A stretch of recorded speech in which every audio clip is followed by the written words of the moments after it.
created an immersive app for Apple Vision Pro, revolutionizing how pilots are training by enabling practice outside of traditional training centers. This app is, of course, simulating a virtual flight deck, helping pilots build familiarity and muscle memory through this interactive and remote training.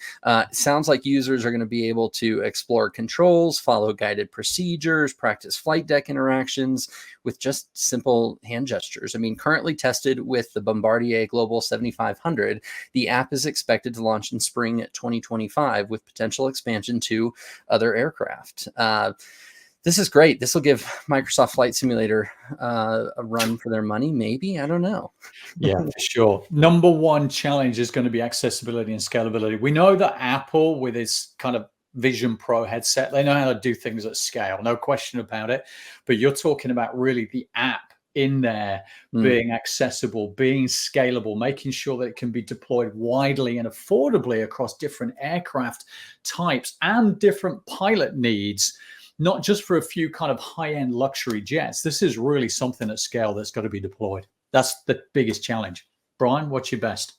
Well, we've talked about the use of augmented reality and virtual reality in training and maintenance before, but this really feels next level. And yeah, Microsoft Flight Simulator, eat your heart out. I know you love it, Greg, but I think this is, I wouldn't go that far. We're going to see this sort of technology used more and more in other applications, including military and space. And in all of these use cases, I think my number one is actually accuracy. But what I mean by that is, how do we ensure that what's being trained, what's being practiced is accurate with the real life situation, so that the muscle memory that the pilots are learning, the lessons learned, the how to react when things go wrong, match the actual real life situations? Accuracy is great, but what good is a hyper realistic virtual cockpit if only a handful of your pilots can actually access it? We're talking about making training scalable and accessible for every single pilot,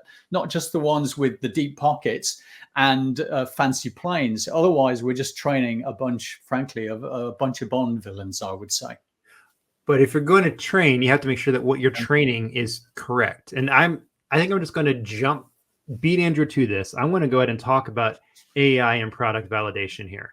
It can be used to help create the scenarios, help analyze the real life data, to then put these into scenarios to test thousands of scenarios for accuracy once they've been created. I think that's the biggest solution I can come up with here, is we need to use AI in product validation.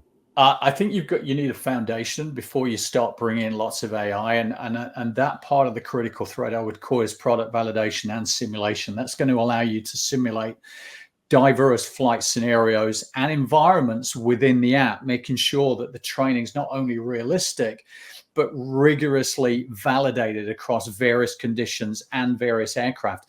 It's going to keep that muscle memory, I think you said, relevant without needing real world flights taking place. And then you can bring your AI algorithms over the top. Yeah, that's true. Tailoring those training scenarios. I mean, I'm sure pilot Chelsea Sullenberger, we all know him as Sully, would want to weigh in on this, right? He's the guy that's known for landing the plane in the Hudson after critical engine failure, right? And I think the whole thing in Sully is, all right, what's the pilot's reaction versus what does the simulator show? And so